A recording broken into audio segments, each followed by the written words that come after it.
Welcome to another episode of mythic nightmares. এখন ঘড়িতে সময় 13টা বেজে 69 মিনিট। আমি আপনাদের হোস্ট চিন্তা আছি সাথে, অ্যান্ড আমার সাথে আছে কেউ না।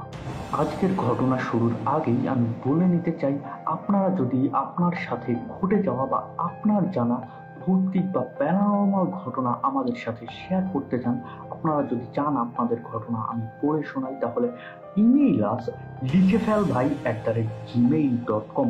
আর আপনি যদি চান যে আপনার স্টোরিটা আপনি আমাদের ডিসকর্ডে এসে শোনাবেন লাইভে, তাহলে জয়েন করুন এনটিসি অফিসিয়াল ডিসকর্ড সার্ভার, যেখানে প্রতি বৃহস্পতিবার রাতে হরর নাইট লাইভ করা হয়।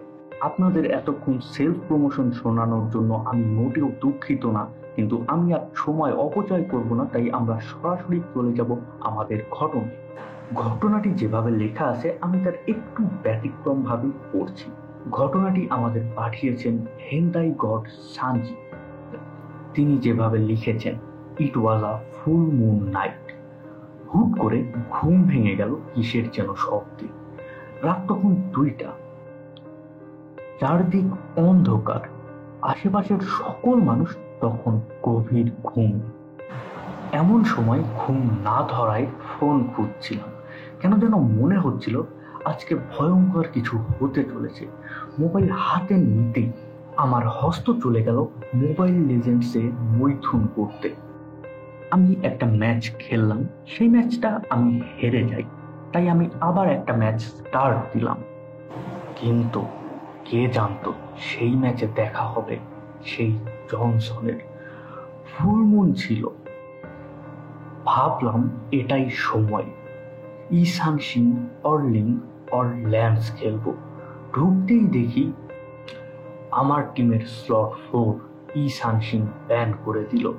শো করার পরেও ভাবলাম অপায়া অবলা, হয়তো লাস্ট ম্যাচে মার খেয়েছে, ছেড়ে দিলাম।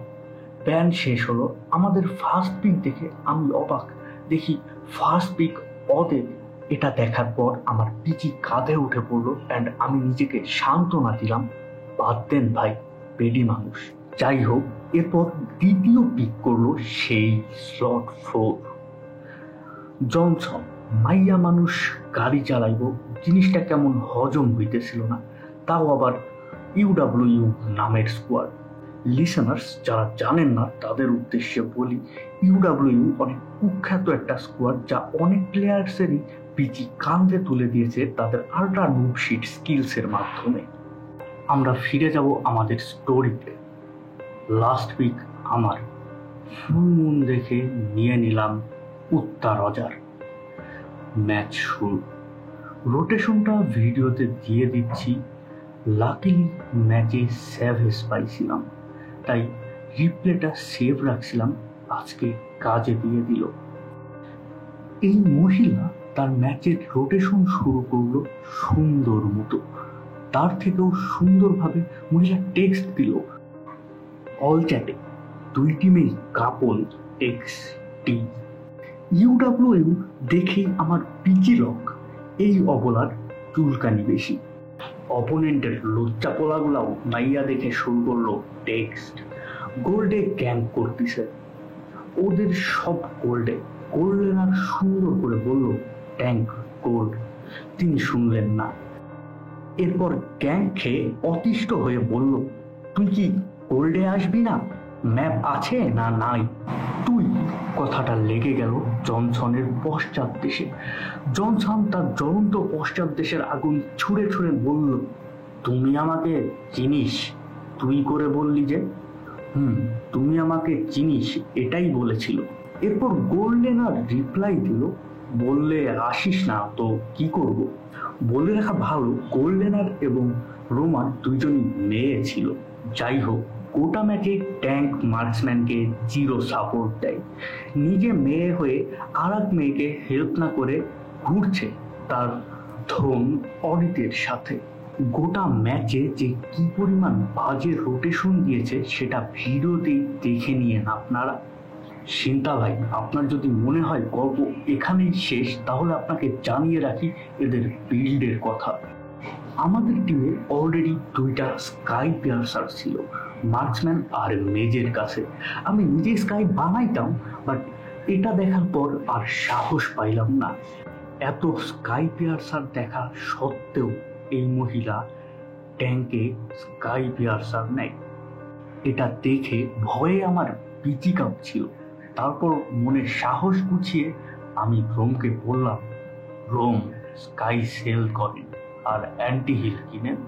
আমি ভাবলাম আমার কথা হয়তো রোম শুনতে পেয়েছে, কিন্তু না। বিশ্বাস করেন সিন্তা ভাই, আমি বারবার রোমকে মেসেজ দিতে লাগলাম, রোম অ্যান্টি হিলটা কিনেন, নইলে বিপদ হবে।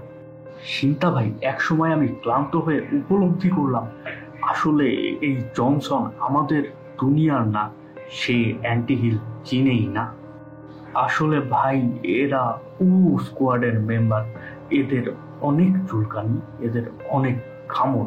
বুঝলাম এদের বিল বোঝার ক্ষমতা নেই, কিন্তু এগুলা সত্ত্বেও সব থেকে বেশি যে জিনিসটা আমার বিচি ধরে চাপ দিল তা হচ্ছে, তুই ক্যারি খাইতেছিস আর ক্যারি খাওয়া সত্ত্বেও তুই ভাব মারতেছিস কোন মুখে? তুই ক্যারি খাবি আবার গালিও দিবি। এইসব দেখে লিসেনার্স আমি নিয়ন্ত্রণ হারিয়ে ফেলি এবং আমিও মন্ত্র পড়া শুরু করি। জানিয়ে রাখা ভালো, আমি মন্ত্র পড়তে পড়তে একটা স্যাভেজ পাই যা এই অস্বাভাবিক প্রাণীর মুখ বন্ধ করে দেয়। ঘটনা এখানেই শেষ না। এই অশরীরী এন্টিটি নিজের শক্তি হারিয়ে ফেলায় এনিমি বাবাদের চাটা দেয়। চাটা দিয়ে বলে, ড্যাডি আমাদের হাইপারকে মারো, ওই খুব পতর পতর করছে। এরপর আমার উপর গ্যাং হয় আর জনসন তার ধন অডিটকে নিয়ে ঘুরে বেড়ায়, যার ফলে আমি শাটডাউন খেয়ে যাই। এই ছিল আমার ঘটনা। সিন্তা ভাই, ভালো লাগলে অবশ্যই পড়ে শোনাবেন। আর ভালো থাকবেন সবাই, ভালোর তলে থাকবেন এবং সুযোগ পেলেই পিম্পি চুটবেন। অনেক অসাধারণ একটা ঘটনা। ধন্যবাদ হেন্তাই গডকে আমাদের সাথে শেয়ার করার জন্য। আসলে আমাদের মোবাইল লেজেন্ডসে এমন রহস্যময় এন্টিটিদের অভাব নাই যাদের সাথে প্রায় সময়ই আমাদের দেখা হয়ে যায়। এই সময়গুলো সাধারণত সূরা কালাম পড়ে লাভ হয় না, তাই মন্ত্র পড়তে হয়। লিসেনার্স, যদি মিথিক নাইটমেয়ার্স আপনাদের ভালো লেগে থাকে তাহলে অবশ্যই ভিডিওতে লাইক দেন, চ্যানেলে নতুন হলে সাবস্ক্রাইব করেন অ্যান্ড কমেন্টে অবশ্যই আপনাদের মূল্যবান মতামত দেন। আমি আবারও বলছি, আপনারা যদি চান আপনাদের গল্প আমি মিথিক নাইটমেয়ার্সে এপিসোড আকারে দিই অথবা হরর নাইটমেয়ার্সে আপনাদের গল্প আমি পড়ে শোনাই, তাহলে সেটা উল্লেখ করে আপনার গল্পটা আমাকে ইমেল করুন লিখেফেলভাই@gmail.com। আর যদি আপনাদের মনে হয় যে আপনাদের গল্প আপনারা নিজে এসে নিজে মুখে বলবেন, তাহলে প্রত্যেক বৃহস্পতিবার এনটিসি ডিসকর্ড সার্ভারে হরর নাইটের ইভেন্ট চলে, সেখানে চলে আসবেন রাত 12টাতে। শেষ পর্যন্ত দেখার জন্য ধন্যবাদ দিব না কাউকে, কারণ কষ্ট আমি করছি, আপনারাও দেখা মজা মারতেছেন। সো ধন্যবাদ নিজেকে।